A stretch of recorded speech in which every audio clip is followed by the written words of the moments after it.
Publik sepak bola Prancis harus menunda euforia kelolosan ke babak 16 besar setelah menelan hasil imbang atas timnas Belanda di pertandingan kedua. Didier Deschamps menjadi sorotan tajam karena memanggil banyak pemain yang kurang perform di klubnya masing-masing. Selain itu, sang pelatih juga dinilai terlalu bergantung penuh dengan kemampuan Kylian Mbappe. Cetak gol coba merangkum keputusan aneh timnas Prancis sebagai berikut.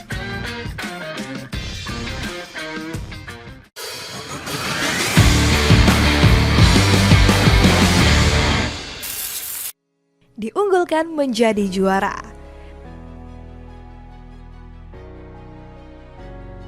Timnas Prancis menebar ancaman serius di ajang Piala Euro kali ini. Analis Opta memprediksi skuad ayam jantan menjadi kandidat kuat juara dengan persentase 19,1%. Analis dari media Inggris ini wajar mengingat Prancis punya kedalaman skuad yang paling komplit. Didier Deschamps memanggil seluruh pemain terbaik yang tersebar luas di kompetisi elit. Berbagai pandit ternama juga mengungguli Prancis untuk bisa mengangkat trofi juara. Salah satunya adalah Micah Richard yang cukup yakin skuad Le Bleu bisa mencapai final. Dia memprediksi Prancis akan bertemu dengan timnas Inggris di partai puncak.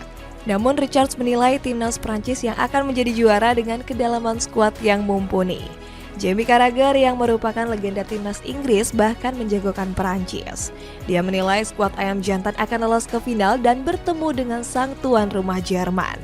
Namun Carragher memprediksi Prancis akan bisa mengatasi perlawanan Der Panzer. Dia menilai skuad Le Bleu punya pengalaman karena pernah mencapai final di Piala Dunia 2022. Prediksi dari berbagai pandit ternama bisa dilihat dari kiprah cemerlang Prancis. Di pertandingan perdana, skuad Le Bleu berhasil meraih kemenangan atas timnas Austria. Didier Deschamps selaku pelatih merasa puas dengan permainan anak asuhnya. Sang pelatih nggak peduli dengan kemenangan tipis yang diraih oleh timnas Prancis atas Austria. Menurut Deschamps, anak asuhnya sudah bermain cukup bagus karena bisa mengatasi berbagai tekanan. Di sisi lain, sang pelatih juga berhasil mencatatkan rekor kemenangan. Pelatih berusia 55 tahun ini mampu meraih kemenangan ke-100 bersama Le Bleu. Deschamps juga menargetkan Prancis bisa meraih kemenangan di pertandingan selanjutnya. Memanggil pemain yang kurang perform.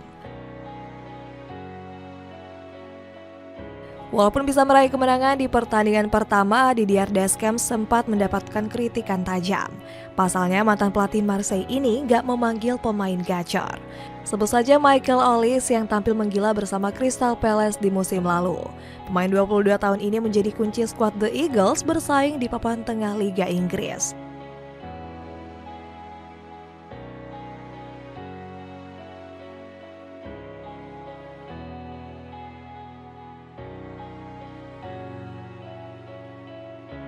Crystal Palace ini menyindir sang pelatih yang berani nggak memanggil Olise.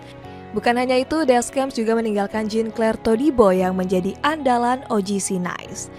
Todibo terpaksa kalah saing dari William Saliba yang masih menjadi andalan Deschamps. Padahal Todibo mendapat pujian di laga debutnya bersama timnas Prancis. Deschamps mengatakan jika Todibo akan menjadi bek masa depan skuad Le Bleu. Anehnya sang pelatih justru memanggil pemain yang gak dalam performa bagus. Sebut saja Mike Maignan yang tampil hancur-hancuran bersama AC Milan. Di musim lalu dirinya menjadi salah satu kiper Serie A dengan kebobolan terbanyak yakni 52 gol. Memaksakan pemain di luar posisi. Kritikan dari publik Prancis bisa dilihat dari kiprah buruk Deschamps di pertandingan perdana. Meskipun meraih kemenangan atas Austria, permainan Le Bleu disorot tajam. Pasukan ayam jago Galia bahkan kalah penguasaan bola atas Austria. Skuad asuhan Ralf Rangnick berhasil memaksakan timnas Prancis hanya bisa menguasai pertandingan 48%. Tren buruk ini kembali dilanjutkan saat berhadapan dengan lawan kuat yakni timnas Belanda. Skuad biru putih gagal meraih kemenangan setelah ditahan imbang dengan skor kacamata. Prancis bahkan nyaris kalah lewat 1 gol yang dilesakan oleh Xavi Simons. Beruntung gol tersebut dianulir karena Denzel Dumfries terlebih dahulu sudah dalam posisi offside. Hasil imbang atas timnas Belanda dinilai karena Deschamps memasang formasi yang aneh. Sang pelatih secara berani melakukan eksperimen di pertandingan krusial. Deschamps justru menempatkan Marcus Thuram sebagai penyerang sayap kiri. Padahal pemain Inter Milan ini terbiasa dimainkan sebagai striker tengah. Posisi Thuram sebenarnya bisa ditukar dengan Kylian Mbappe yang mengisi pos ujung tombak. Namun pemain Real Madrid ini mengaku lebih nyaman bermain di posisi sayap. Eksperimen Deschamps terbukti gagal setelah skuad Le Bleu mandul di lini depannya. Kemudian strategi aneh lainnya dijalankan di laga menghadapi Belanda. Adrien Rabiot dipaksakan oleh sang pelatih bermain di posisi sayap kiri. Padahal gelandang Juventus ini merupakan pemain yang terbiasa mengatur tempo permainan di lini tengah. Terlalu bergantung dengan Kylian Mbappe. Hasil imbang atas timnas Belanda dinilai karena absennya sang bomber Kylian Mbappe. Mantan pemain PSG ini sudah diberitakan absen karena menderita cedera patah tulang hidung.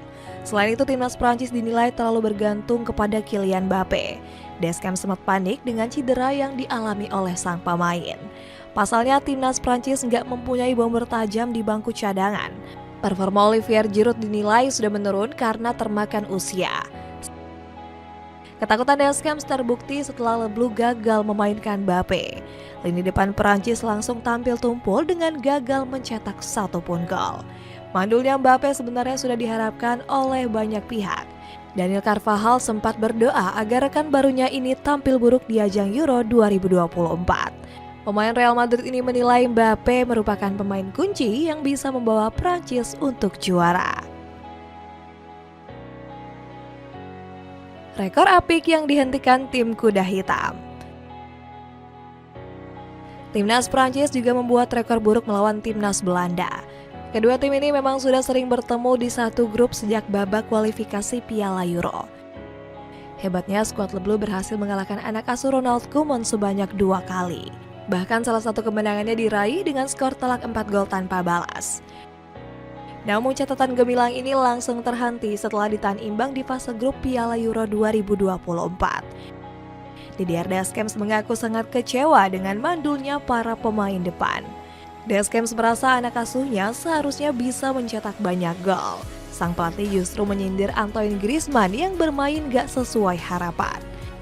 Di sisi lain, Belanda sangat tangguh dengan bantuan pemain keturunan Indonesia. Virgil van Dijk berhasil tampil solid di lini belakang skuad Orange. Van Dijk sendiri punya darah keturunan Indonesia yang berasal dari sang ibu. Di pertandingan melawan Prancis, pemain Liverpool ini mencatatkan statistik yang cemerlang. Van Dijk berhasil menorehkan 9 sapuan dengan presentase tackle sukses sebesar 100%. Gak heran dirinya menjadi pemain Belanda yang mendapatkan rating tertinggi yakni 7,4. Selain Van Dijk, ada juga Thierry Reinders yang menjadi andalan Ronald Koeman. Pemain berdarah Maluku ini berhasil memenangkan beberapa duel krusial di sektor lini tengah. Itulah ulasan keputusan aneh timnas Prancis di Piala Euro 2024. Bagaimana pendapatmu? Apakah pasukan Le Bleu bisa meraih gelar juara dengan banyaknya keputusan blunder dari Didier Deschamps? Coba tulis pendapatmu di kolom komentar di bawah ini.